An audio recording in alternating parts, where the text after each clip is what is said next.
we have Dun, dun, Mr. dun. Nick Hummus. Look at that. Yeah. Woo.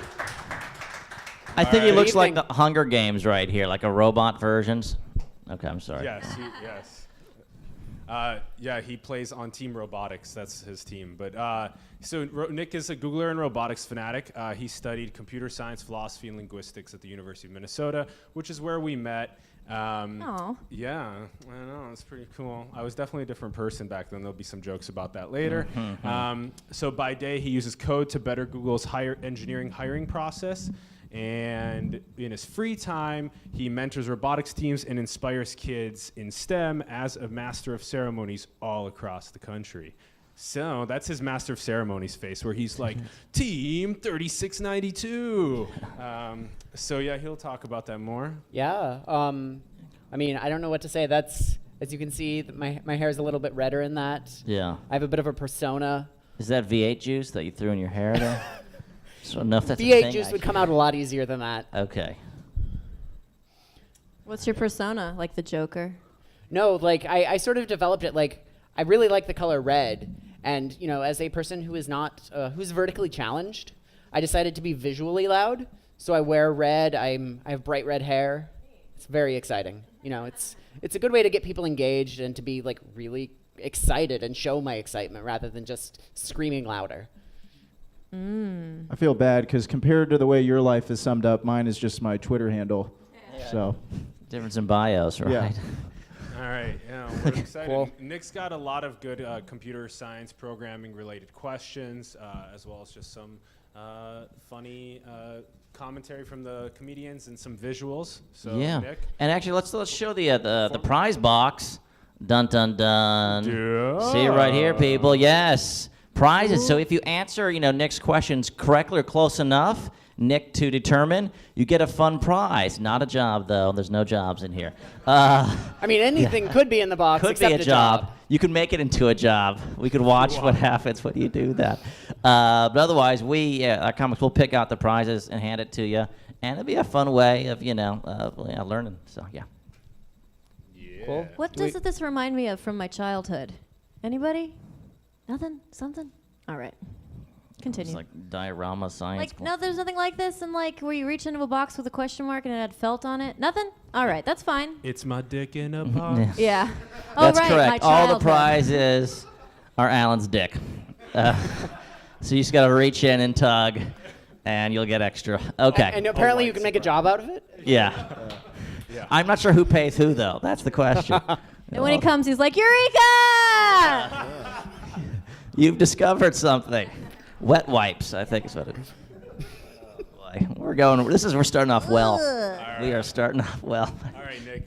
So Okay. the format, of course, you guys know is going to be questions. Raise your hand, answer if you guys have a guess at what it is, and you can earn one of the prizes. And there will be visual explanations as well. So, Cool. Do you want to start now? yeah, let's Okay. go through it.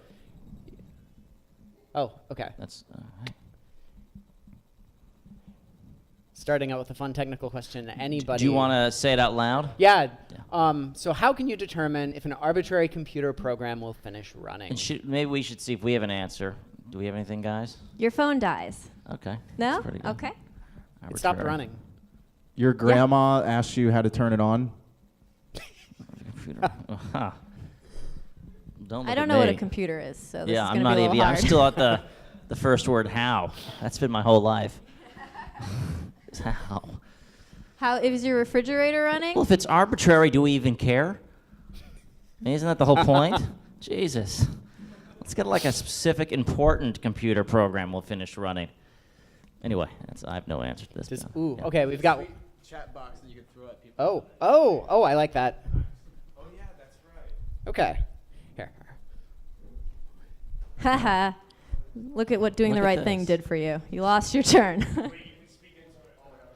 Oh, Sorry. wow. Oh, that's The modern fancy. peace I thought it was pipe. just something to throw at them. Yeah, I thought it was a talking pillow. They got it. Wow. Okay. This is like a restorative justice session. Everyone gets their chance to speak. Okay. Well, Is it you who's determining it as a person, or is code determining? Speak into the box.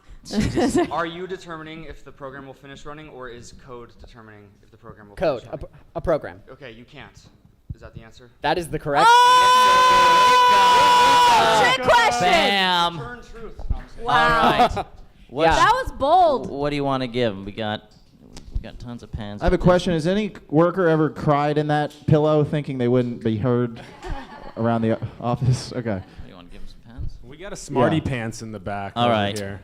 First I'm gonna have to question. watch out building for up. that one. Check out Both the of back them? the shirt. Give 'em. Smarty Pants. Give me. You get a pen. I don't know if you heard of these things before. Woo! Nice Boom. catch. Oh no. You're welcome. Yeah. So I thought this was a cool way to start and like talk about the halting problem. So how many people are familiar with that? Not many? One. Okay, we've got one. So the halting problem was something that was sort of found out. It was discovered by Alan Turing, the British computer scientist and mathematician in the 30s, who basically his argument was, can you make a program that can decide if a program will in fact halt or not? So imagine that you have such a program, and it takes a program as an input, and it takes like the input that's fed into that program. So if the program that it's given as an input would halt, then this deciding program goes on forever. If it would not halt, then it spits out some output. So imagine if you take this deciding program and you use it as both the program input and the input to that program. If the program that it's given would halt, it does not halt. If it would not halt, it does halt. So you have a contradiction. So this hypothetical like program that would decide if arbitrary code would finish cannot itself finish. Therefore, it can't exist. It's a proof by contradiction. So it was actually related. This was discovered in, I think it was like 1929, 1930, right around the time that Gödel's incompleteness theorem was released. And this was the idea that you can't have a logic that proves that it's true. And it turns out that these are actually the same problem in logic and computer science. This is one of Alan Turing's like big insights as the father of computing, and part of how he sort of stumbled into creating the modern idea of a computer. Sick. Yeah. You guys all got that? Halt. Hungry, angry, Isn't lonely, that how to tired. say stop in German? It What? is. That was a movie. Yeah, it just came Yeah. out. It was You know, great. I was expecting the comedians to halt me, but they just kept letting me, No, letting let me you talk. Yeah, I didn't want to interrupt your program. No, I didn't want to. 'Cause But then it I'd finished. contradict you. 'Cause it's amazing. I think we may have proven that a comedian can decide if a program Yes. is going to finish or not. You just walk away from the computer. That's all you do. You just say it's no more. Yeah. So another thing that Alan Turing was famous for was actually cracking the German cryptography during World War II, which leads into our next question. With Okay, wanna we've read got it out? one right With there, what very machine did the quickly. Allies crack Let's give the Nazi comedians a quick- encryption? Yeah, let's give the comedians.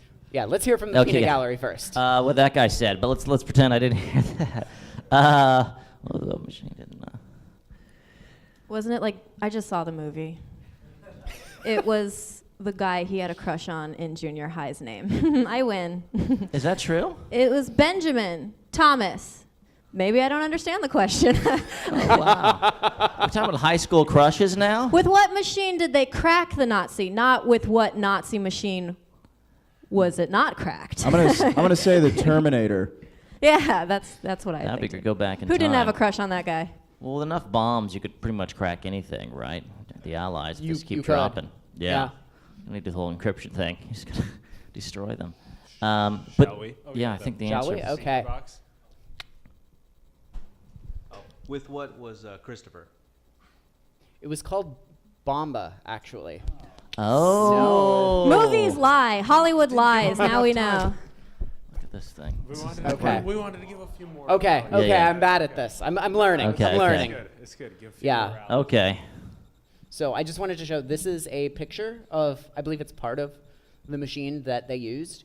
Basically, Alan Turing and a bunch of British mathematicians sat down and designed what is essentially like a mechanical electrical computer.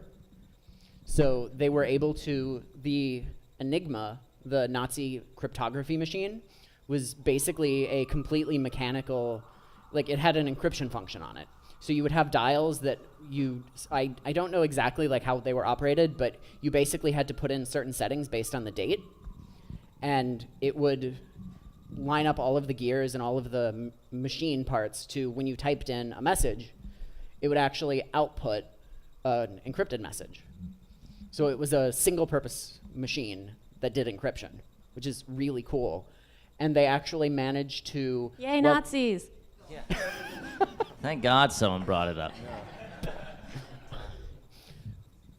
But they actually managed to seize like some of the machines and still couldn't figure it out, like what they were using to, like how it actually worked and what they were using as like their default settings and how they decided what settings to put in.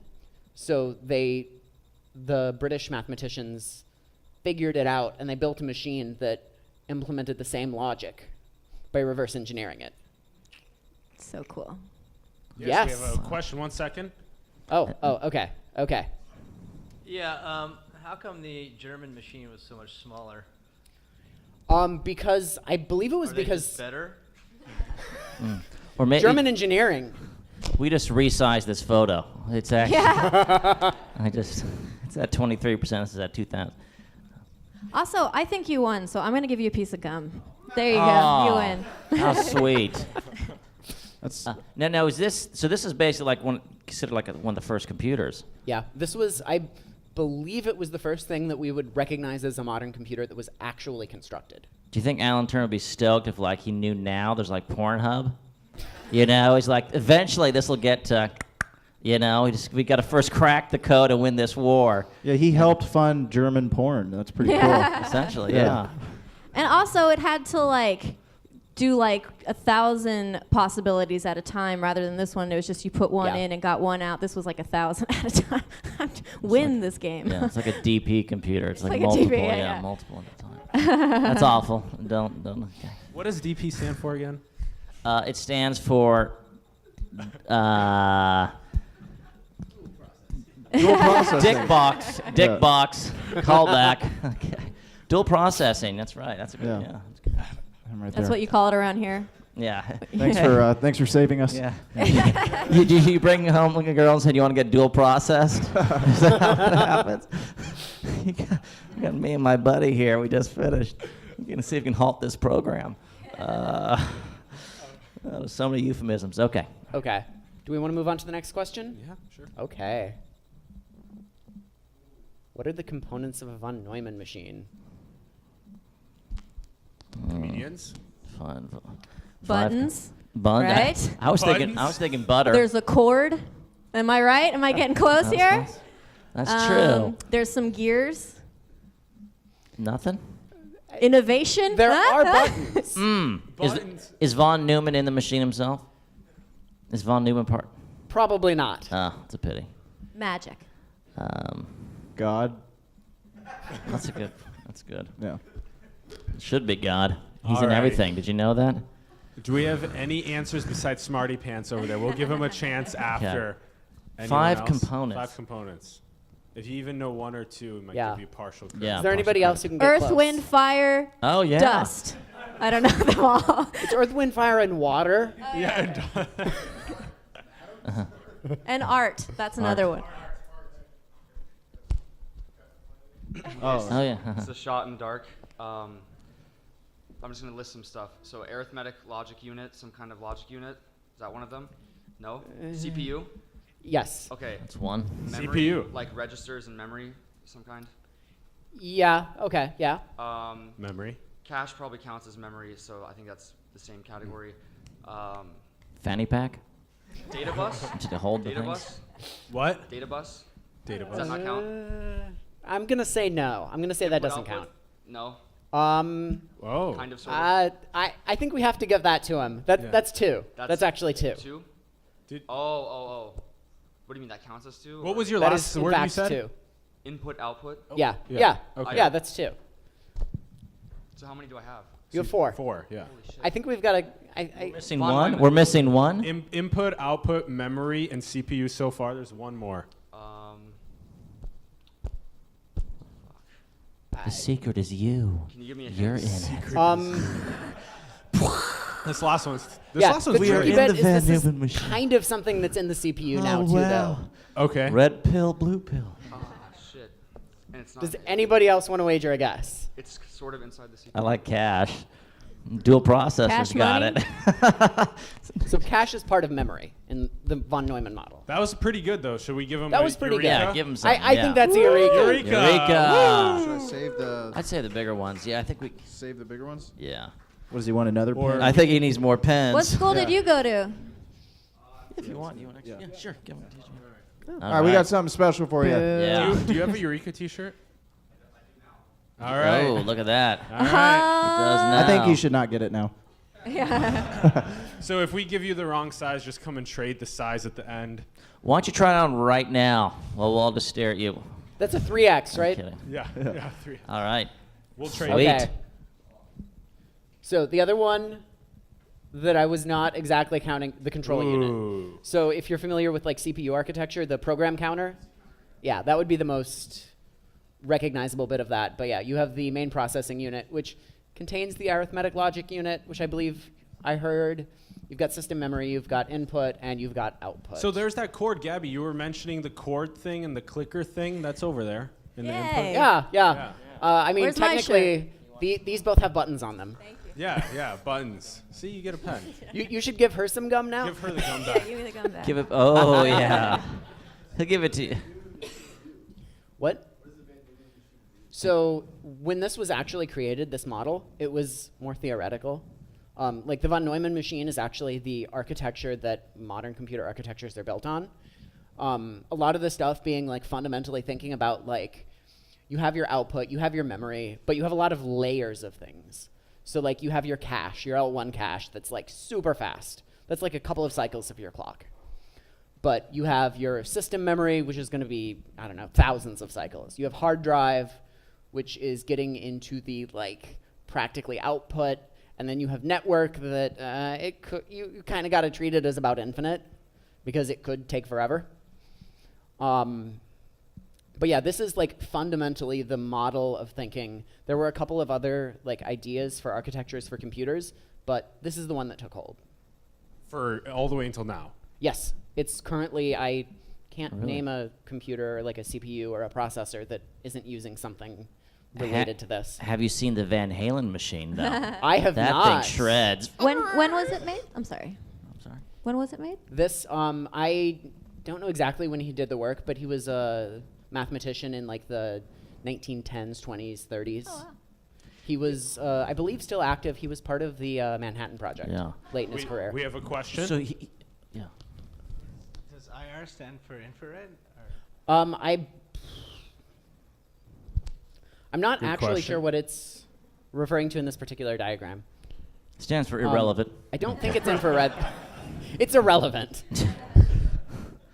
This looks like somebody's finger. Just It's the letting people program know. counter.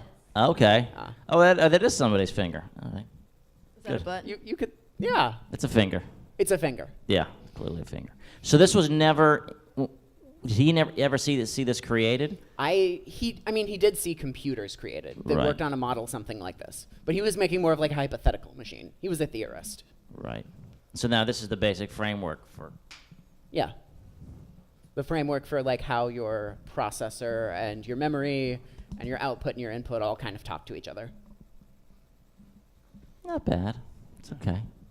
I mean, Okay, for a piece it's of good. paper, it's pretty Yeah. cool, right?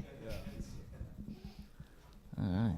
Cool. Let me ask a quick question before we go. So what would be another, because if this is being used by the billions of computers that exist now, so what would be another architecture possibly for a future that could be better? I mean, it's like this is kind of, it's such a dominant model. It's hard to think of something like outside of that box. You could definitely like, you could put some of the ideas of like, we've broken it a little bit. Like the cache, I think, is a good example of that. Like memory was this very, very separate thing in his mind, but like the processing unit, you actually are putting little bits of memory that are super, super expensive onto a chip nowadays. So I would say, while it's not like technically a proper von Neumann machine, like it's a descendant that's changing it a little bit. Like you can move around some of the pieces. Like I was saying, you could think of a disk a little bit like memory. And that would be another way to sort of technically skirt this model, but it's not exactly the same thing. What if he was like just, drunk while he did this and he threw like in a snack bowl in the upper right-hand corner? It's like all our computers now, like we always had snack bowls in our PCs. Where do we put the nuts? It'd be a better future. Yeah, Van Neumann, he's figured it out. Just pull out your phone and start snacking? Yeah, snacking, yeah, hell yeah. Fucking got me Like how bears. I look at these diagrams as if, just the more I look at it, the more I'll understand it. Doesn't work. Well, you have to remember things to output. Duh. Yeah. That's how I feel about Trump's policies. Oh, come on. We don't have to.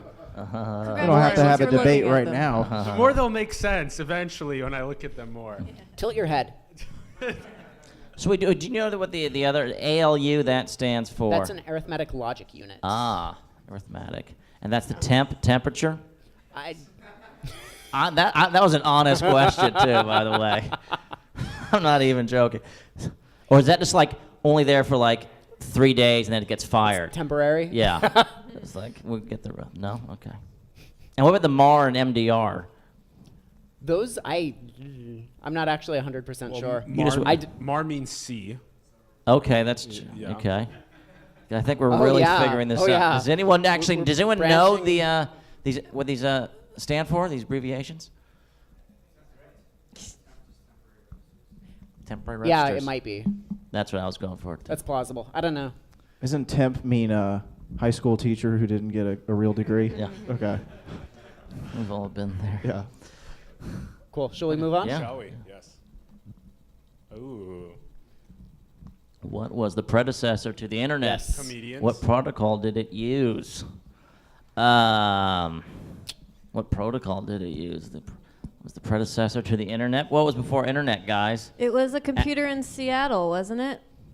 I don't know. You have no No. idea. I'm excited to know the You answer, said though. no. Ashton, were you born before computers? No. No. This is a completely like Stone Age question for you. I don't know. It involved like the predecessor. Did it have to do with that AOL child porn scandal? What was that? Before the It's internet. exactly I That don't what know. it was sounded like. that was what was the pedophile before the internet? Did Yeah. AOL like have a trench coat? Yeah, What right. protocol did it Yes, use? they did actually, jerks. What was the predecessor to the internet? No offense. I'm gonna I know say you all work for AOL now. like letters Facebook feed, like, oh, look what I did today. Ooh look, and then you reply back with like a big like or something. I Like have no idea. microblogging with telegrams? Yeah. Yeah. It's like a big thumb in the. All right, we have an answer. That was actually my guess was the telegram with Morse code. No, I mean the predecessor being a network. A thing that is an Something to actual do with the network. military. What? Something to do with the military. Ooh. Yeah, Yeah. yes, you are correct, but Give him some gum. Yeah. okay. I saw a couple more hands. Okay. Is it called like ARPANET? Or ARPANET. Eureka! Eureka. The Question bonus 5. question. Do you know what protocol it first used? Can you name a protocol it We used? got these two. Okay. Pens. Cool. Still impressive. Nice. That is a good answer. Okay, so someone could still get the next part of it and get this amazing device. It is a 3D mouse. You can use it to draw. You can point and click. Fancy. It's fancy. Oh, we're already skipping ahead. I'll shut Yeah. up. Yeah, so I just wanted to include here, we've got a picture. So ARPANET was actually created by the group that is now called DARPA, the Defense Active Research Project Association, something close to that. But they created it basically between a bunch of universities, and it kept spreading until around 1990 when it actually became the public internet. But yeah, this was the original ARPANET, and they used something called NCP, Network Control Protocol, that where you think of like traditionally like TCP and UDP that you've got today, like those are going over different strands of a single cable. They actually had 2 ports. They had in and out. So they were controlling it very separately, and it was obviously an efficient protocol. But TCP replaced it, and ARPANET eventually used TCP for a while before it was obsoleted. So this was before ICP? Or PCP. Yeah. If it was PCP, those lines would be fucking crazy right now. So, and it was all these research centers, right? Yeah, these were the original group. And they said, let's just include Utah for the sake of it, because we just feel like guilty about it. Okay. I'm You have a sorry. Utah guy? Utah in the his ow. We actually made this slide specifically for you. The original slide had no Utah. We're like, we can't do it. You're sitting in the front. We feel weird. I'm kidding. So that, okay, I'm sorry. I'll go ahead. Well, this is interesting because Silicon Valley is such a hub of innovation and technology. It's just like, oh, the internet was also born here. Yeah, I mean, like Silicon Valley for a reason. It's the home of so much technology. When did your BBSs? Bulletin board yes, bulletin board systems. Yeah, when did those start popping up? Right after this, right? Those were a while after this. Like originally, when this was done, it was basically like researchers going, "Let's invent network protocols. Let's send some data to them." Yeah, I remember. Okay. Yeah, like as they figured out how to send more and more data, they started going, "We can use this for social things." Yeah. And like BBSs and Usenet and all that started popping up when it was still very much a university kind of a thing. Before your time. Way before Not my time. before my time. I was on one of those things, the Gilroy BBS. Aww. And I remember being sent a very erotic, nasty story. Text. Did it involve garlic? It should have. I was like, damn, I was getting a boner here. This is like first, and it was all just like green text and all this kind of, Anyway, those were the golden years, is all I'm trying to say. Porn telegrams. Yeah, porn telegrams. You just got to scroll and, turn off computer, parents here. Stop. Yeah, we couldn't halt the program. It wasn't possible. So this was initially made as a government project. Yeah, it was the government, like, if you're familiar with DARPA, what they do today. I'm not. Okay. Yeah. Yes. What they do is they kind of take on crazy things. They call it DARPA hard. So they want to take on really difficult projects that could be useful. Another euphemism. Dual processing, DARPA hard. Was he hard? He was DARPA hard. He actually invented something in my. Okay. So they do like difficult, insane, crazy things. And networking computers in 1969 was pretty freaking crazy. So they invented like internet protocol. They invented all of the things that we like recognize today as the fundamental components of the internet. And for perspective, now they do things like have robots that can climb stairs and like twist doorknobs and like, Yeah, they're big into robots like that can do a lot more fine-grained motion and like do things in difficult terrain, which is really useful for the military, of course. But fuse bombs. Or fat people living at home who don't want to get up. All those fat people who need to defuse bombs? No, who need robots to get stuff for them. Oh, yeah. To wash their back. Yeah. Or provide love. Why not both? You're revealing a lot here. You're so generous today, Ash. Wouldn't it be awesome if the internet was still just these sites? Yeah. You know what I'm saying? Like, I had to take a day trip to check my Facebook in Utah and back. It was awesome. All those Nigerian princes in Santa Barbara? Yeah, so we got to make this happen. All right. Cool. Yeah, so... Does anybody here from UCLA? Cool. Yeah. All those places are represented here. Wait, Whoop, and Santa whoop, whoop. Barbara? Santa Barbara. Oh, yeah, Yeah? sweet. That's so Oh, we got a cool. few. And then Seems like based on the way the show's going, UC Santa Barbara has a better education. Yeah. Oh, now we're getting competitive here. Right, yeah. Wait, what does the SRI stand for again? I'm sorry. Stanford Okay, Research. Stanford. Serotonin People- anyone here from receptor Stanford? Inhibitor. Stanford right Got here. one. Yes, everyone's represented. That's great. All represented. All City right. College in the house. Yeah. Woo! Theater Awesome. program? Nope. No. Oh, okay. Theater program. Theater What do I programs look in rich the to water. Yeah. Yeah. Yeah, right. Cool. Theater program don't pay 6 digits, right, guys? You should tell that to the people in Hollywood. Tell that to their parents. Oh, yeah. This theater program Hollywood pay 10 digits. Cool. All right. What is the transistor size in current Intel processors? Oh, we have two answers here, but we'll give them a second. We've got some until- comedians. Let's get their take on it. What is a transistor, comedians? Wasn't there like a Transistor 311 song? radio. Transistor. Yeah, that's is that right. something? I got that. I don't know. I only have old references. I'm sorry. I don't know. Oh, Transistor. yes. This is going back to the whole transgender thing, the transistor. It was once your sister, and then we're more liberal and Oh, a progressive. transistor. It lets you both put out messages and intake messages. Okay, that's not it. Transistor. Not quite. This is all bad. And it's the size of it, right? But it's not the size that counts. It's the motion of the transistor in the ocean. I have no Transsexual idea. sister. I think it's at 12 nanometers right now. Oh! That's pretty close. Yeah, that's pretty yeah, close. woo! Yes? Eureka! He's gotten some. Oh, he has? It's he gets another 14 is pen. the current Kaby Lake. Look at these to these. near the Yeah, it's end. like somewhere between. Another 10 and 14. pen. Yeah, and I Yeah. think 10 is what their next cycle is going to be. Yeah. Congratulations. So I wanted to talk about this because this hits on one of those things that I think everybody in Silicon Valley has heard of, whether they know much about it or not. Moore's Law. There was a engineer at Intel in the 60s and 70s, Gordon Moore, who realized that like every 2-ish years, they were doubling the number of transistors that they could fit in a given space, which conversely meant that if they were like trying to sell the same number of transistors, they could shrink something or they could sell it for less. And he made this observation, and it became kind of a self-fulfilling prophecy in the industry. People were like, every 2 years, we have doubled, therefore every 2 years, people expect us to double. And until very recently, that trend has pretty much stayed on track. They've had what they call this tick-tock cycle.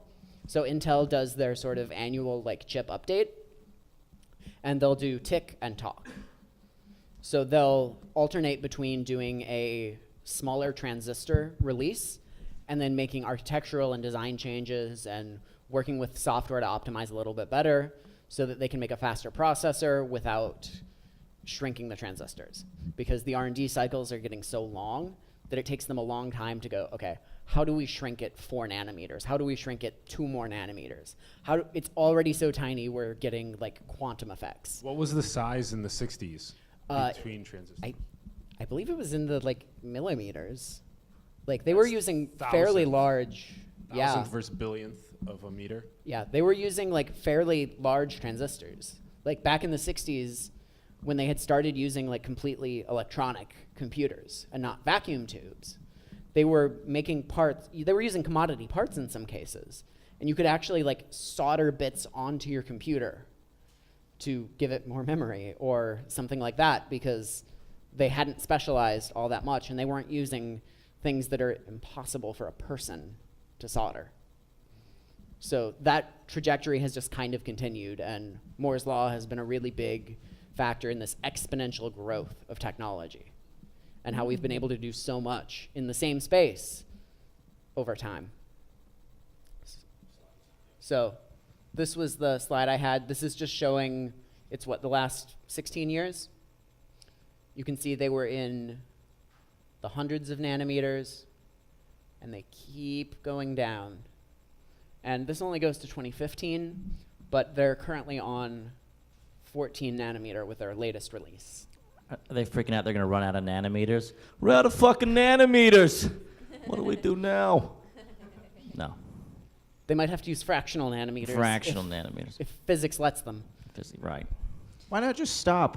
I think we're doing pretty well. Yeah. Yeah, just Let leave the, it let low the enough prices alone, build guys. up. That's how markets work. Make us want it a little bit more. Yeah. You know, at this point, you get it. Elaborate for me a little more. Well, did you guys ever see that episode of Futurama where Bender eats all the processors and can see the future? That's where we're trying to get to. Am I right? Am I right? Unified theory. Woo! I don't want to know I'm going to be single at 40 now. I'd rather wait. Wait, Yeah. yeah. It'll come. It'll come. I think you know. What if they had like a show called Moore's Law and Order? You know, like CSI, but it's Moore's and just God, keeps- no one will watch that show. Yeah. All right. Yeah, it'll succeed. It'll be awesome. Like, it's just gonna be faster next episode. You see, they say it's a procedural, but they're actually just writing procedures. Oh, boom. That's so funny. Pun. Sorry, it makes a lot of sense. Yeah, so I also had another slide you can actually see. We have transistor count on a log scale. What is a log scale? So a log scale is when rather than going up like linearly, like 1, 2, 3, 4, 5, you're going up by multiplying, basically. And Is that here, an order of magnitude? it's an order of magnitude jump, yeah. So we have processors all the way down from the very beginning of Intel in about 1970, all the way up to like 10-core Xeon, 8-core, 6-core processors, i7s, all of the modern processors you see today. And fun trivia fact, I don't have a prize for this one, but can anybody tell me anything special about the 8080? Nobody? Can you? 8080. 8080 Intel processor. Okay. 808s and Heartbreak, Kanye West. Can you? Could she be so I heartless? don't believe they use the 8080 in their calculators.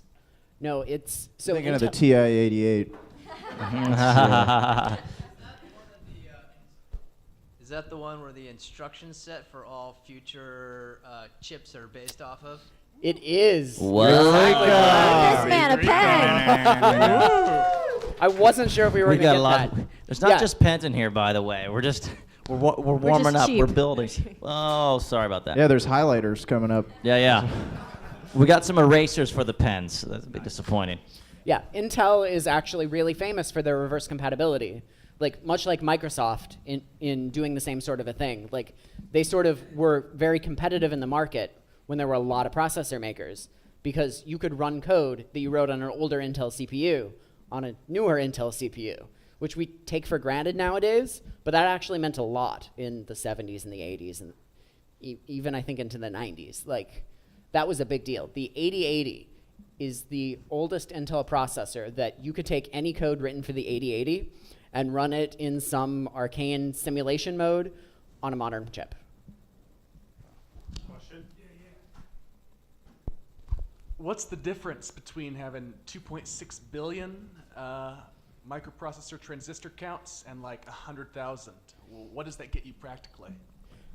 Yeah, so basically, like when you're actually executing code, you have these electrical paths that are being activated. You have all these transistors that are basically doing your computation, that are making up your ALU, that are making up all the pieces of the logic of your chip.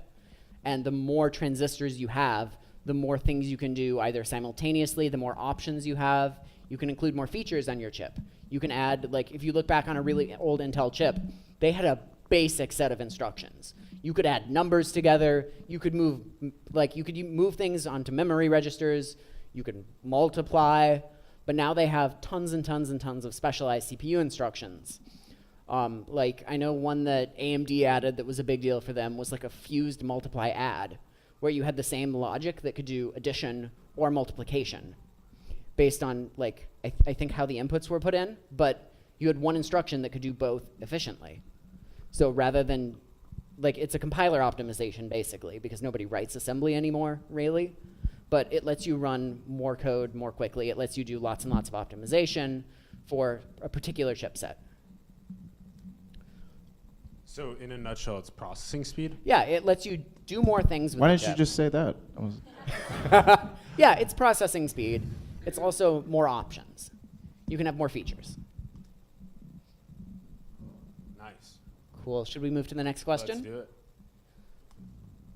Is my Oh, I was hitting the laser button. Okay. Okay. I think there's a lot of valid answers to this question, but what problem has the growth of the internet and Internet of Things caused? Can I? Yeah, nail it. Oh, I was just gonna say my brother keeping his door locked. Okay. But what, does that mean because you want to go into your brother's room? Can we unpack that? I mean, Why do you want to watch him masturbate? Yeah. that's what windows are for. If I wanted to do that, Yeah. I just want to bond. Yeah.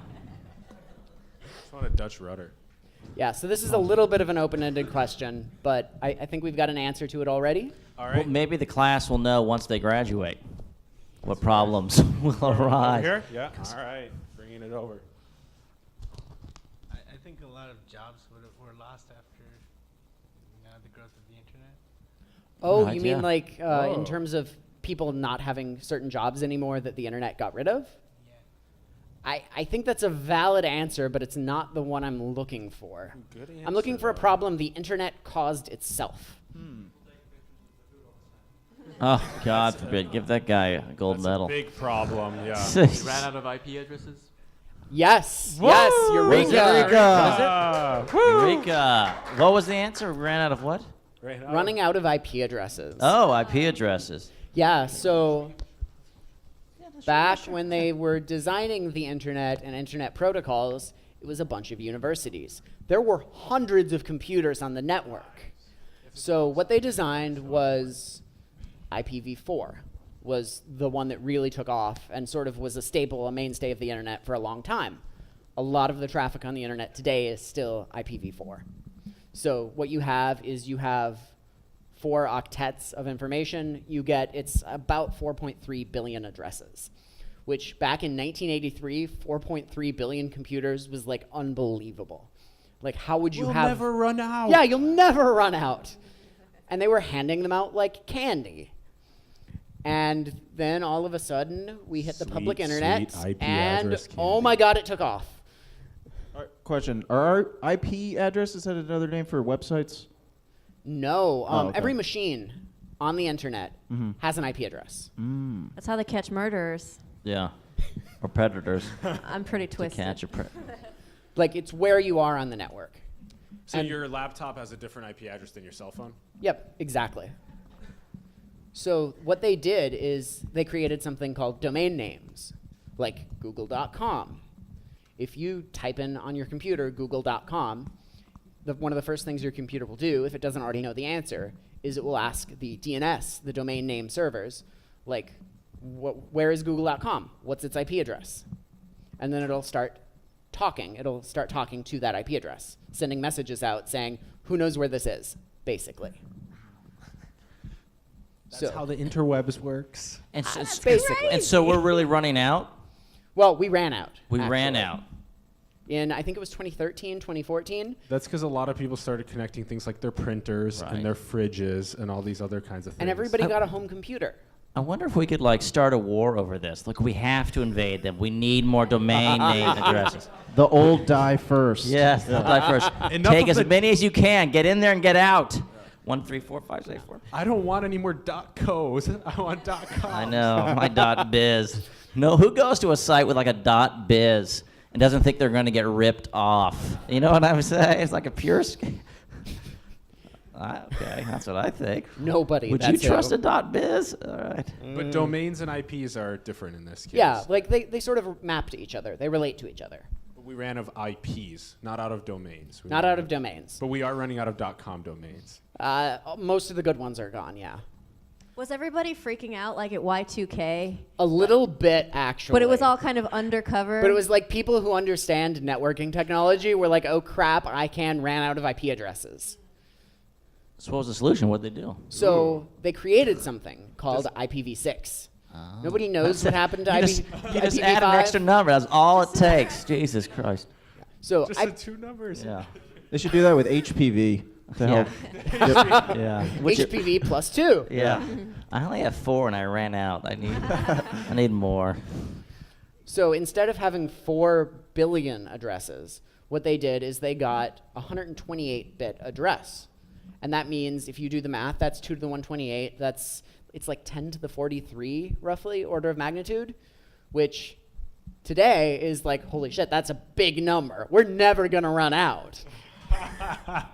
Until 2050, when we actually have 10 with 40 zeros at the end of it. Yeah, they're handing out, like they allocate the addresses based on like certain rules.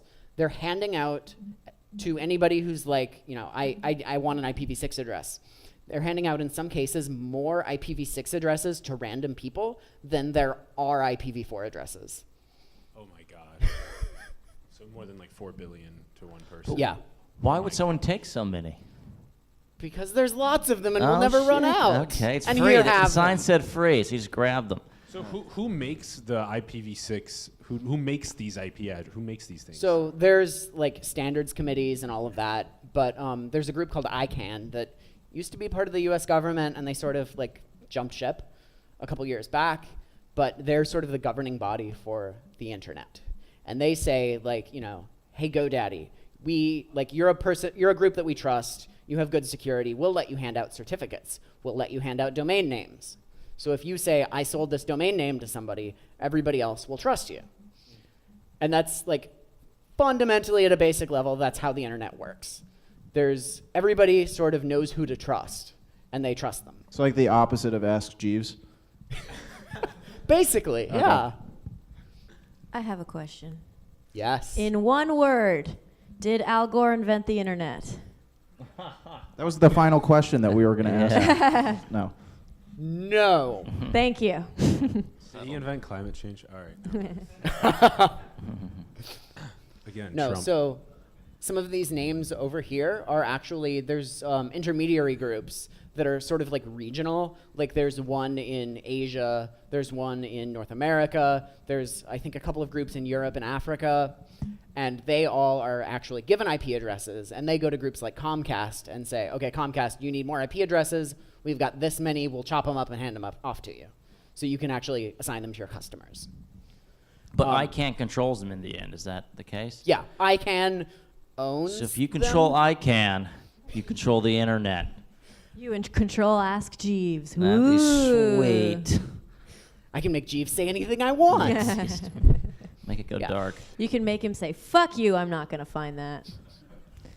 Yeah, Ask so- Jeeves needs some balls. No, sorry. So it was in 2014 when ICANN ran out of IPv4 addresses. So they're like, we don't have any more to hand out. And there was a little bit of a kerfuffle. There was kerfuffle. a kerfuffle. That's a good kerfuffle. word. There was a group of companies, Google was one of them, that did this thing called World IPv6 Day, where they encouraged people to like test their IPv6 connectivity, and like encouraged other people to adopt IPv6 hardware. The big problem is, like, in theory, everybody likes it, but all of their switching hardware, all of their routers, all of their machines were built around IPv4. And like their router just doesn't speak IPv6. It doesn't know how to deal with those packets. They're too big. It's just a mess. And nobody wants to spend money on new switches when they don't have to. So it's been a very, very slow adoption. But little by little, as people go, oh crap, there aren't any more IPv4 addresses, and more ISPs are giving customers, are giving, like, you know, your phones, your home computers, are giving those IPv6 addresses as well. More and more sites, more and more companies are like, okay, we can do this. We can make this investment. And Yes, question? 1 second. Yeah, so say Verizon sells me an IPv6 phone. How can I get my, Ask Jeeves on here if that's IPv4? So, that's a good question. Should we so- ask Jeeves? Okay, I'm sorry. This website has gotten popular. No one uses it, but now we're going to... What a lot of companies have done, rather than going, we're going to throw out our old hardware and buy all new shiny toys, they've been like, okay, we've got all of these switches, they're working, we're not going to mess with it. But as we have new money to spend on hardware and software and, like, sysadmin time and all of those things, we're going to add IPv6. So we're actually running Ask Jeeves, or I don't even know if they do have IPv6. We're going to run our website on both.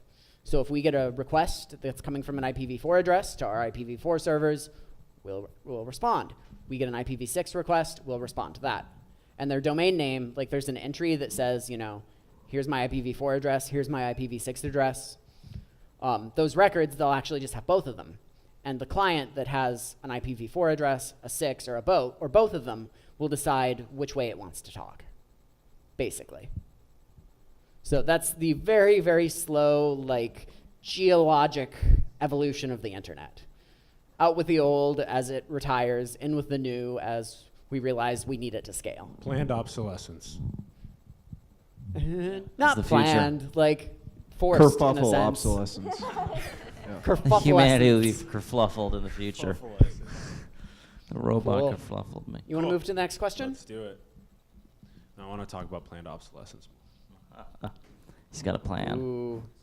All right, what's the question, Nick? Read it, please. Since GitHub's founding, that was in 2008, I believe, what has been the most popular language for the longest period of time? Programming language? Yeah, Programming let's say. language. Is it this language we're reading here? Yes. So Oh, easy. Hey, you got There some. you go. That's good answers. Good job. What was the answer? I didn't hear it. The most popular language, not programming language. Yeah. Yeah, so it's Arabic, right? Oh, Well, someone said Is it? English, and then everybody laughed. Isn't it Arabic? yeah. And then someone I think said Arabic, and I everybody would laughed.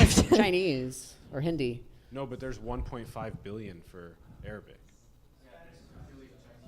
Ah. Yeah, but they speak 2 languages. What up? You got pwned. Thank you. Oh, God. Okay. The most popular, Popular programming I'm gonna language. guess Perl. That's Perl. a No. programming language, Perl right? was on the top 10. Oh, okay. Was it? Actually, All like right. for a year, I think. It dropped off pretty quick. But this in particular, it's like of submitted code, the top 10, I've got a chart. Which one has been on top the longest? Oh, You didn't have the box. you don't have Java? the mic. You don't have the talking stick. You can't need talk. the talking stick. One more time. Java. It is not Java. Okay. You Java's close. We've had Smarty Pantses over here win Yeah. too many prizes. Some over here. Okay, he's in okay. We're gonna open it up for other Lava. Smarty Pants. the to one win on the far prizes. end. He Yes, hasn't. yes. He hasn't answered yet. Yes. JavaScript. It's not JavaScript. It Ah. soon will be, Java calligraphy. but it is not yet JavaScript. HTML? Nope.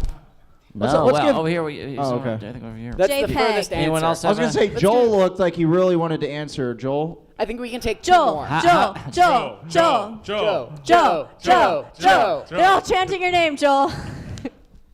What is fucking Python? I don't know. Okay, started this isn't Jeopardy. Hope the beer He tastes started good. his question with. Oh wait, we have another. Good job, Joel. We've got another one more. back here. We've got one more. Back over here we You're got. all naming like languages that are in the top 10. All right, all but right.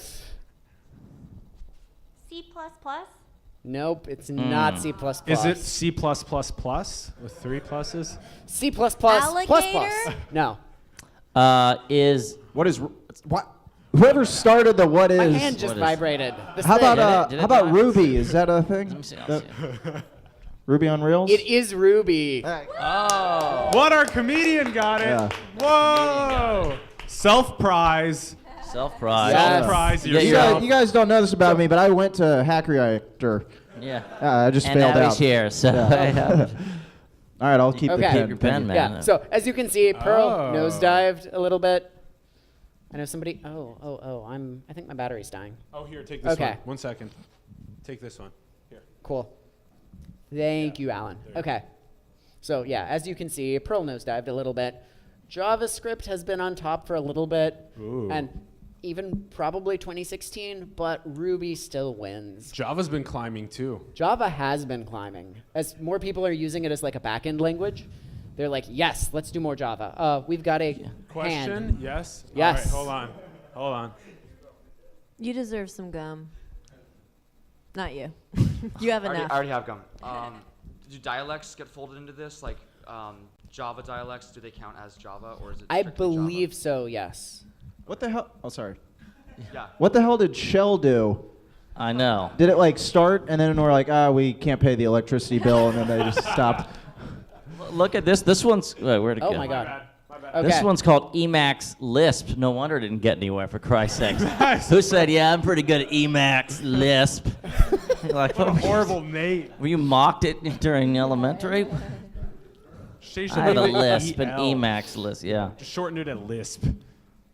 Yeah, so just a couple of other interesting things like CSS, as web development has gotten really, really popular on GitHub, has also spiked a little bit. A lot of the usual suspects are down at the bottom. C++ was another one. Python, everybody queued up on being towards the top. But and I think we can follow up question. Does anybody know why Ruby was so big and have maybe a hypothesis why it kind of did this thing? Was it because Ruby on Rails kind of universalized MVC?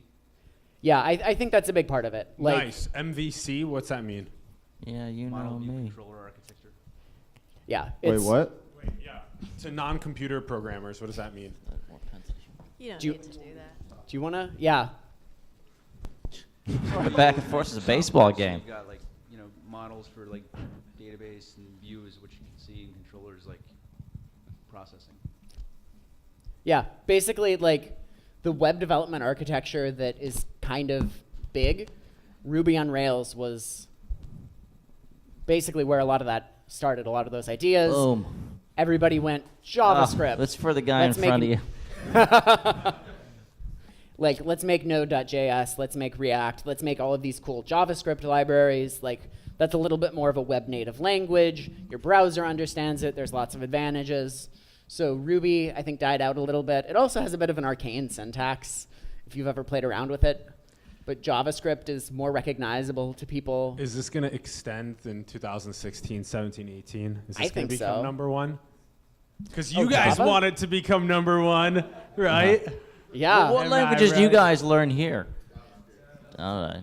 So they Yeah. want it to be No shell. No shell or Okay. Lisp. No Lisp or Vimel. And what? Yeah. Yeah, I know it died. What happened? Did something happen here? They kept Was- not releasing Perl 6. Okay. Just Paid lost the it. electric bill, right, Ashton? And GitHub. Why is it called GitHub? So there's a software called Git that was created originally for the Linux kernel. This guy, Linus Torvalds, he's like, I want a better way to do version control with lots and lots of people and some other constraints he was interested in. And version control is very important because you can lose your code. It sounds like something like Git, like that's like Duck Dynasty.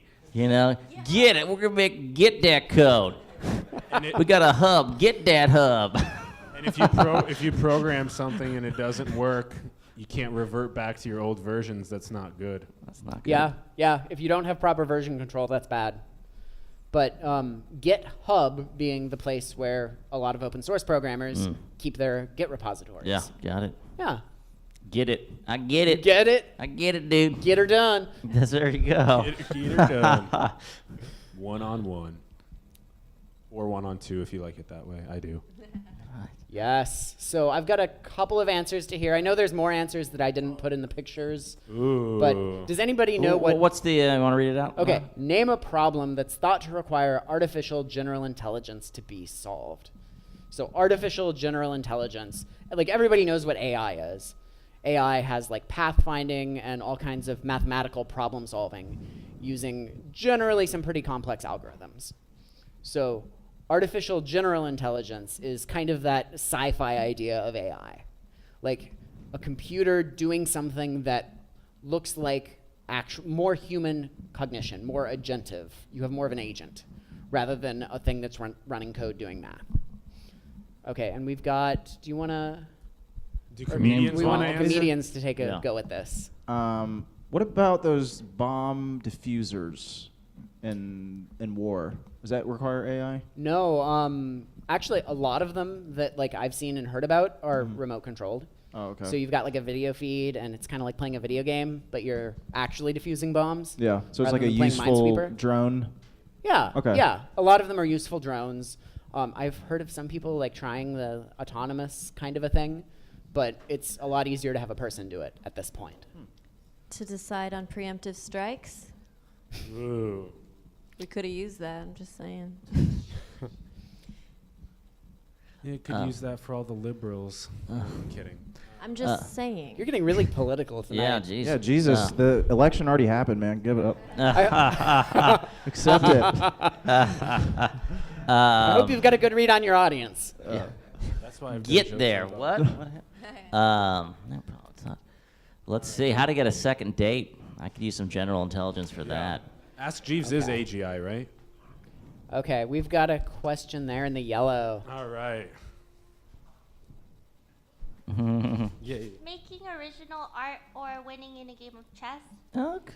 So I would say art is, in some sense, yeah, I would say art. I would say winning a game of chess, there's actually a different class of problem that seems to be. Like the reason we can't make a computer that is really, really good at playing like a perfect game of chess isn't so much algorithmic. It's you would need to do so much computation that to run through all of the simulations of games of chess, you're talking about age of the universe timescales. Because like if you think about, I want to play a game of chess. I start out, I've got 14 or 15 moves. After that, I've got maybe up to 20 moves. On an average game, I've got 60 or 70 different turns. So that's exponential growth. So you've got like 20 options, you've got 60 different moves.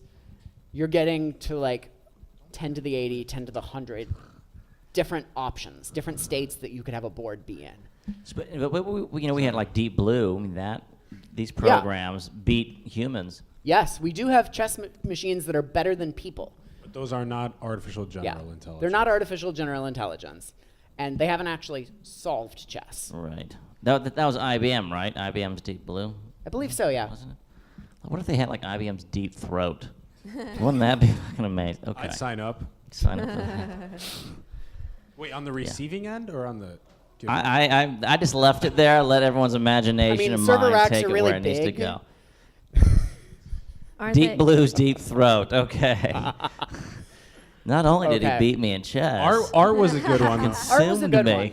Is Everyone was a winner. Art isn't the one of the Art- ones I had, but I think Are it there other was. ones? Yeah, I've got 3 that I had. But Art is one. Does Art deserve a Yeah. Eureka moment? Eureka. Eureka! Oh, we're at 8. Yeah, she has to. Would you like a Oh pen yeah, or let's a t-shirt? let's actually bust out Let's this ask guy. artificial Ooh. intelligence. Hack Reactor. Oh, water bottle. Water bottle. I'm gonna throw it and see what I get. And yes. Nice catch. That was Yeah. cool. Dang. Catch better than me. Yeah, do we want to do one more? Wait. Oh, did- another possible answer for Yeah, this? yeah. There's a lot of answers to this. All right. Yep. Wait. Here. Throw them the box. Get programmers out of the basement. I think that takes an actual miracle. Replace our jobs. That's all happening. Yeah, like that's a Any tough one, thoughts? but I'm not sure I would quite put it in that category. Any Do it- thoughts? What else is like art that Oh, you think, requires artificial general intelligence? Pass a Turing test. Yes, I would absolutely put that yeah. up there. Eureka! Eureka. Like pen really time. passing the Turing test. Oh, you And I would say that actually encapsulates one of the answers that I had. That's a good one. Ooh, Oh. ooh. Did it like drop out of the package and keep going? Did you notice how I threw it too? Yeah, that was good. Good form. Yeah. Okay, Can I slap so The scarf makes sense. here Yeah, I've no, got that's- a couple of the examples that I was Oh. thinking of, like a computer having like a really good understanding of computer vision. Right now, it's basically we're looking at colors and we're looking at finding lines and doing a lot of matrix math on images and creating, rough approximation of things. But having a really good understanding of something and being able to like pathfind through unknown circumstances, like this thing is kind of a boxy shape, but the computer doesn't have a concept of, oh, this is a thing that could run into me. And like having that really, really refined object avoidance, it would be easier to create an artificial general intelligence, goes the thinking. And then here I have natural language understanding. This is actually a screenshot from a really, really cool tool called the Natural Language Toolkit. That's a Python library. And what it's doing here is you have a sentence tree. So down here on the leaf nodes, you've got the actual words that you and I would read. But you have a bunch of different little tags here. These are parts of speech. So like you learn, in 4th or 5th grade English class, you learn about verbs and noun and adjectives and adverbs and all of those things. So what linguists have done is they've actually created sets of tags that are a little bit more granular than that. So like we have, I don't know what most of them stand for, but like this is a kind of noun. And then we have an NP, which is actually a noun phrase, which is a noun and something modifying it optionally. And we have all of these we have like a verb phrase, and we have a sentence up on top as the head node. And we can make a computer, if we create training data, we can do some machine learning and either spew out sentences that are like syntactically correct, or we can read in a sentence and tell you something about its structure. However, if you've ever looked at the machines that are doing this, they're actually still pretty stupid. Like what they spit out looks like incoherent garbage or something by somebody who has absolutely no understanding of what the language means. Like what a child draws. Yeah. Like a child's drawing attempt. Kind of. Incoherent garbage. You'll make a great father. Get that shit up. Let's just put that incoherent garbage on the fridge. So nice. Put that incoherent garbage with the other incoherent garbage. Yeah, so we're able to parse sentences in some sense, but having like a good understanding of natural language and making really, really like human-like translations, we're still not there. Like even the best translation software, like if you've ever, I don't want to say anything bad about Google Translate, but like if you put a paper through there, it comes out as something that you can understand what it's trying to say, but it's clearly not something that was written by a native speaker. And creating something of that quality is just a really, really, really, really hard problem. So comedians, what would you like artificial general intelligence for? I'd like to understand even one of these questions first of all. That'd be good. Yeah. Preemptive strikes. I stand behind my first answer. Let them figure out war. Because you know what? They'll say don't do it. You could write our material for us. Yeah. You know, I thought the name Hack Reactor sounds like a comedy writing group. Yeah. Yeah, there could be an AI, stand-up comedians. And then they could perform like a 5-minute set in an empty barn Milpitas and see how it feels. You know, quickly pour water on their circuits. I would love to hear a self-deprecating AI comedian. That would be fantastic. Yeah. Boy, are my algorithms tired. Cool. Or racist AI comedy. That'd be good. Okay. Yeah. I don't Really know. I don't know what AIs. What are their enemies? What do they not like? Humans. They could be. Oh. They could just punch down on humans. Kill all humans.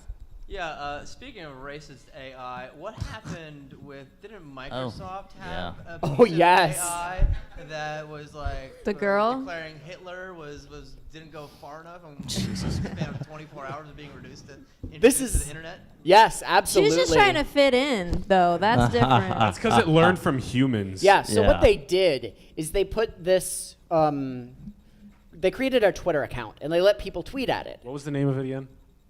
I don't remember the name of it off the top of my head. Tay? Tay? Yeah.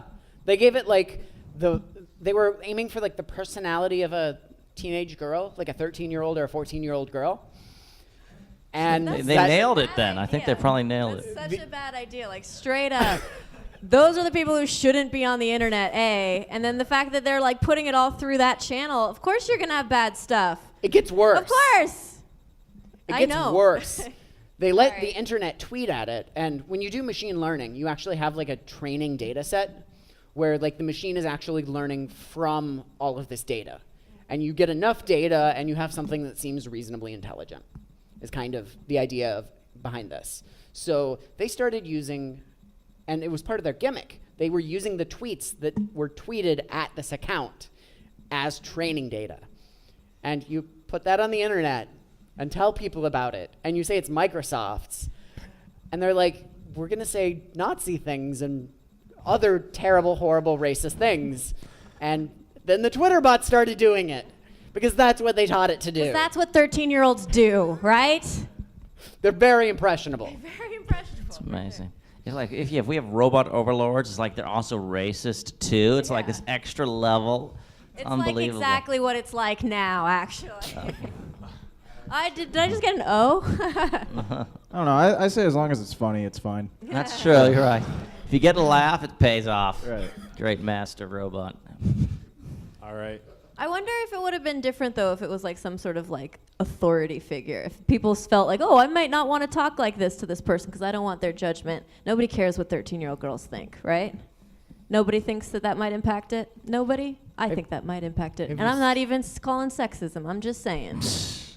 Have you seen what the internet does to authority figures lately? That's true. No, I'd I rather don't be go on the internet. Actually, a 13-year-old girl will probably handle Twitter better than an authority, someone in the Pentagon. I prefer alternative facts. That's true. What does Alternative that mean? tweets. That's what we need. Oh, we had a question. Oh, there. yes. He has Wait, a racist wait. comment. Just want to throw out this racist slur word before we continue. Just thought of it right now. Yeah. So you say the language problem is really hard for these robots and for software. Yeah. But an interesting example is Duolingo that uses networking between people to translate stuff for you, and they're incentivized by the fact that they're learning something new and enjoying themselves. Pretty cool. Yeah. And you also have things like Crowdflower, like if you've heard of them, they're an AI platform. I haven't heard of them, no. They send out micro tasks to people to sort data, and there's certain tasks that machines are not as good at classifying, and so they have people classify for cash, like soccer moms are just chilling at Starbucks classifying data, and then those teach machines on the network. So do you see, people talk about people being displaced, their jobs being displaced by technology, but do you see certain problems in the future requiring human intervention on networks and even affording them jobs in sort of an incentivized way? Or do you think humans are not going to be useful and that AI is going to take over the world? Good question. Yeah. Future of humanity. That's always a tough one. Yeah, I mean, I think... I like to think that there are the very optimistic people, like the Gene Roddenberrys of the world, who are like, AI and technology are going to make the world perfect, or at least really, really awesome. And then you have the very pessimistic side of like, AI is going to rule us, it's going to be like the Matrix. I like to think that the real reality is going to be somewhere in the middle. Like, I think ultimately I'm hopeful, like maybe it's my self-interest as a organic human person being thing, but I would like to think that the trajectory that we're on now, that computers are enabling people to do more and more, is what will continue. And I think for the foreseeable future, like, that is what will happen. But in 500 years, will computers be running the world and people doing the interesting bits that computers can't? I don't know. I guess another way to ask it is, will machines continue to need our input? Or will they continue to need us? You sound so desperate. That's a beautiful song. I You just should want write to be it. hugged. Whether it's flesh or machine, something touch me. I mean, I think the interesting Something question is tweet for at how me. long. Tweet me. Yeah, Tweet me at night. I think so. Like, assuming we don't manage to nuke ourselves into oblivion. Yeah. Speaking as an administrator, my entire job is to mitigate stuff that we've tried to automate computers to do. So I think I'm pretty safe. I think I'm good. Oh yeah, I think during our lifetimes, That's 'cause you're we're not going to drinking. see machines take control. He is drinking in the back. So and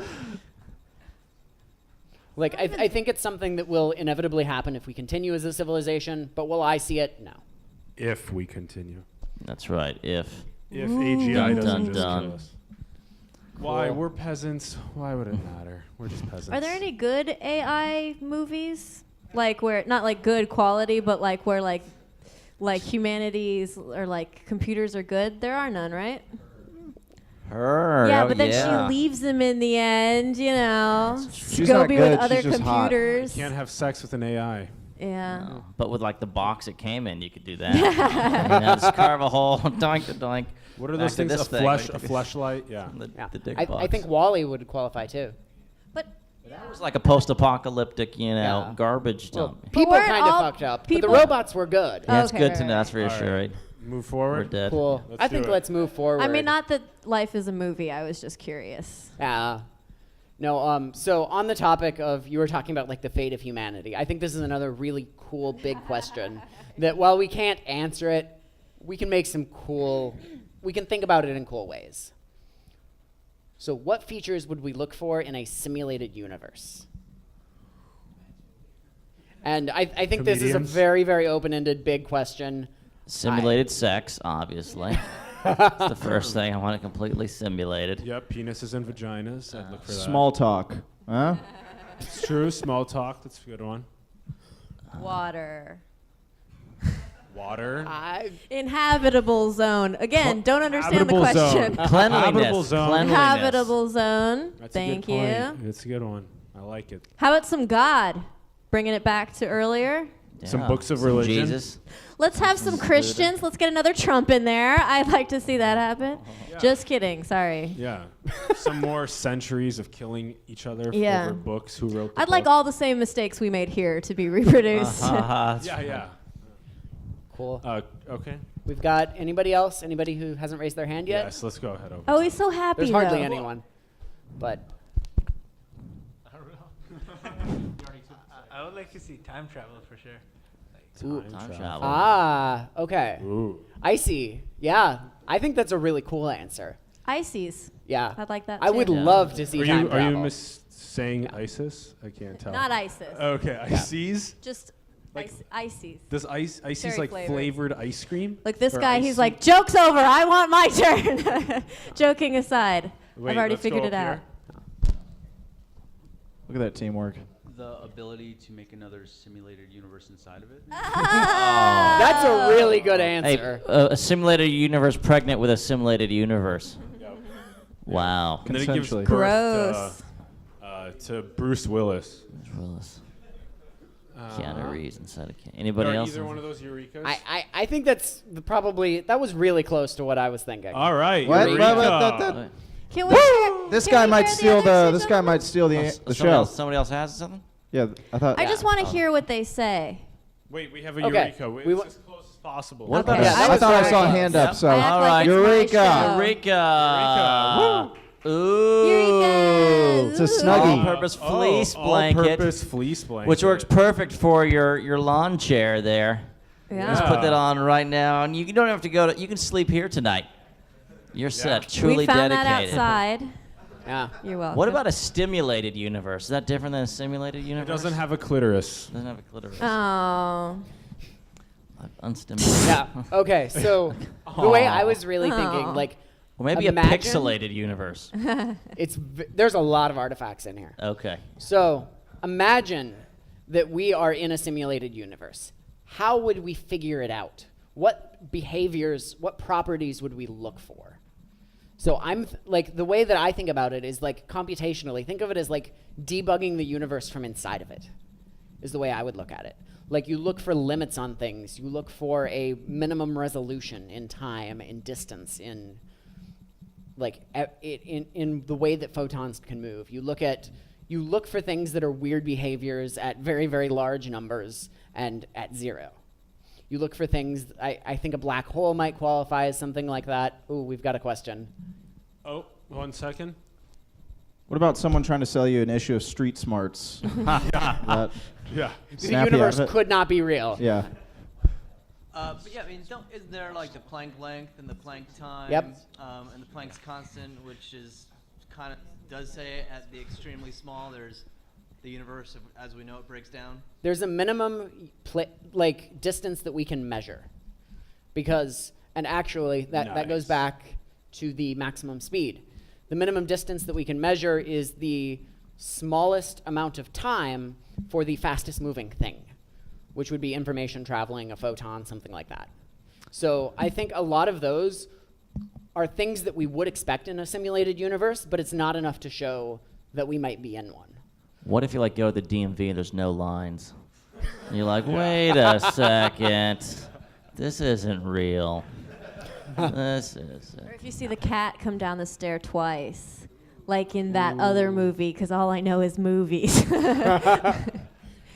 Yeah, but I would say if you can simulate a universe completely, which seems to have some problems, but we're not certain that it's impossible. If you can do that, and a universe like ours could be simulated in a universe that is ours, then it's very possible that ours is also a simulation. I would say that's probably the strongest hint that I think we'll ever find, if it's the case. So that's why I say Eureka there. We've got another one. All right, 1 sec. The chance we're in base reality is so low. So what differentiates something that is simulated versus it just being the real thing? What's the difference? No difference. That somebody's turning the knobs? I just don't. How do you like? Yeah, I mean, I think that's kind of a hard, abstract, philosophical question. I would say that you are not in a simulation. And I don't think it's something that's easy to know. It might be something that we aren't capable of knowing. because like it's like the Matrix. You can't just simply break out of it unless you're Neo. Unless you make like a shitty third film. You know what I'm saying? That's like, this simulation sucks. How much money did we put in this one? Script writers, what? This bad plot. All right, another 1 sec. Yeah, I mean, I think that would be really, really cool. Like, we don't know all of the laws of physics and if that is even permitted, but if we were... Please He enlighten created us. the simulation. We're in Alan's simulation right now. Math. I agree with math. Okay. There's a lot of math. Nipples. You lost us. Yeah. I think we're no longer in the simulation. Yeah, but I mean, if we were in a simulation, it depends all on the rules of what that are. There might be some way to violate it that we don't know. And if we could determine that we were in one, maybe that's something we could do. Maybe we could find some underflow error. I don't know. Like an air duct? Is that what that's the best theory you got? There's probably just a draft coming through. We'll figure it out. Just like, I saw this YouTube video. Like, you look at like quantum level, and like if you watch something at the quantum level that behaves differently than if you don't watch it. I mean, is that a sign that we're just all living in the Matrix? I don't think that it's one particular thing that points to it. I think you would need a lot of evidence for something kind of this out there. But it says something about if we were in a simulation. Because it would have to be, because those quantum events you're talking about are probabilistic in terms of what we know. They appear to be, we do this same experiment, we observe the photon going through two slits or whatever the experiment is. And it does the same thing 30% of the time it goes this way, 70% of the time it does this. And we can calculate those percentages, and we can watch them empirically happen. But we can't say, like, this particular photon is going to do one or the other. We can only assign it a probability value. So I don't know that that necessarily like says something in particular about whether or not we're in a simulated universe, but it says something about like fundamental reality in some sense, which is cool. You used to watch another YouTube video, man. We'll get there. Just keep clicking away, but like 1 a.m., like, I fucking got it. Yeah. I know you guys should do all of these like super stoned. This should be half a weed show and half like talking about the universe, because maybe we're all God. It would go 4 hours. And when you look at the quantum mechanics, like that's what's affecting it, man. Or maybe not mechanics, but whatever you just said, right? We're all God, guys. Okay, don't do drugs then. Fine. Yeah. Inner deities. All right, and it's been a lot of. Was that the last question? Conversation. It was, No. Yeah.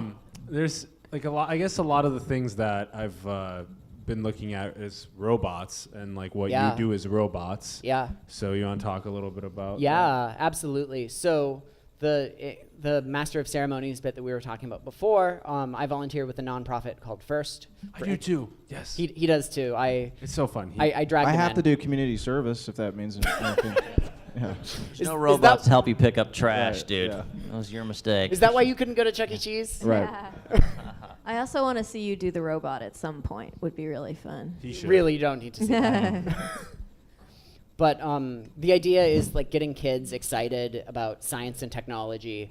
And we have all of these like sports heroes and singers, and making engineers and scientists be as cool as them is a big part of that. Yes. Yeah, Einstein's my hero. Aw. Because after he divorced his wife, he married his first cousin. That's awesome. Like, fuck So it. did Edgar Allan Poe. Plenty of great people have done that. That takes a lot of courage. So did Hillary Clinton. They're not first cousins. I don't think they're first.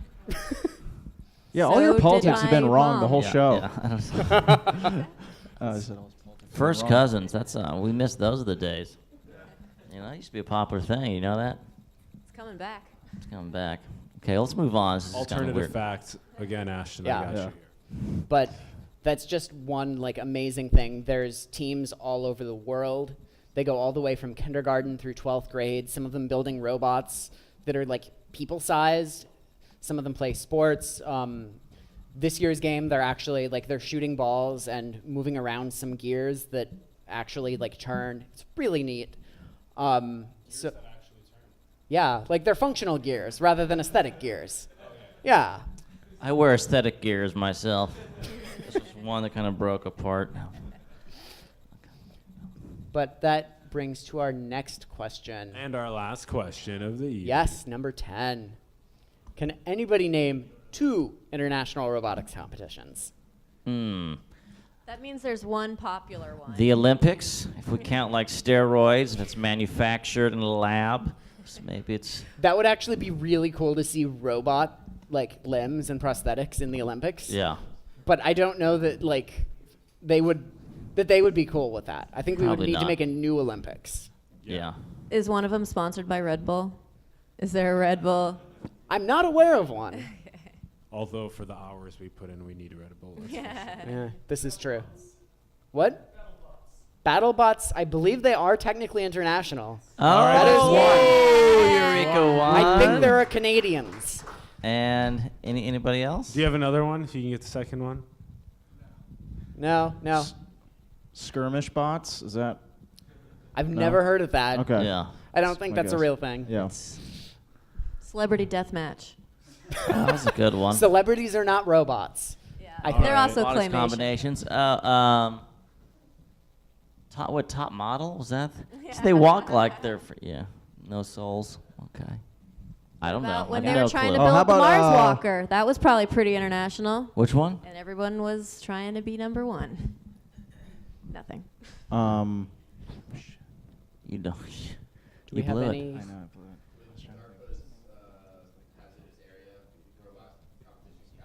I blew it. I believe that's That's international. a good enough Yeah. answer. Yeah, I believe that is also Yay. international. So let's get Yeah. a prize split. Yeah. All you right. get another shirt. T-shirts. T-shirt. Give them each half a Yes. t-shirt. The final T-shirts for question. 2.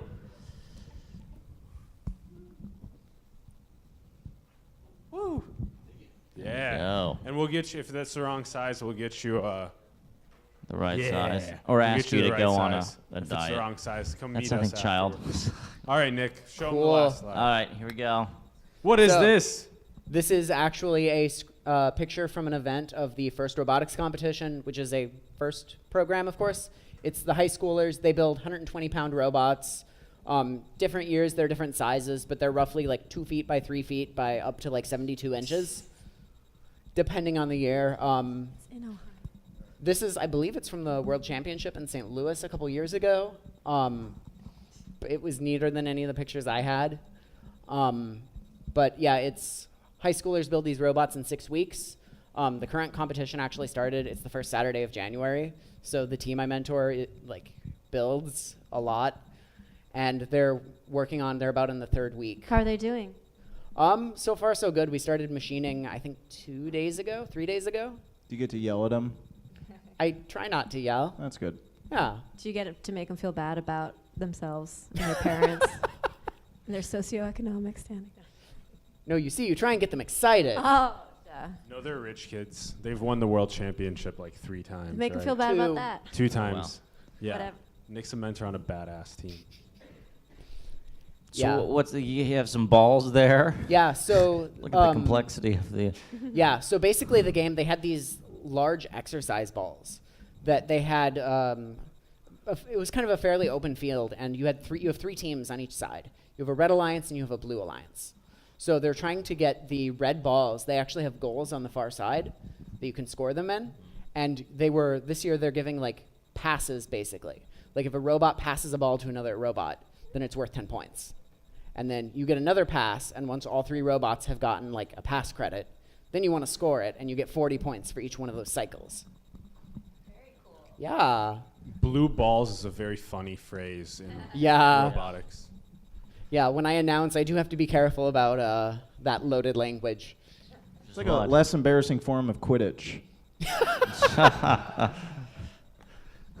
Are they looking for programmers? Oh, yeah. There's a lot of teams looking for programming mentors. There it is, All the guys. time. Become a mentor. If you're not too busy with your new startup, you could. You're not too good to help some yeah, kids. We sound like PBS. That should be their whole thing. Guilt. It is. I'm acting like it's not. All right. Thank you, guys. Yeah. Thank you for coming out.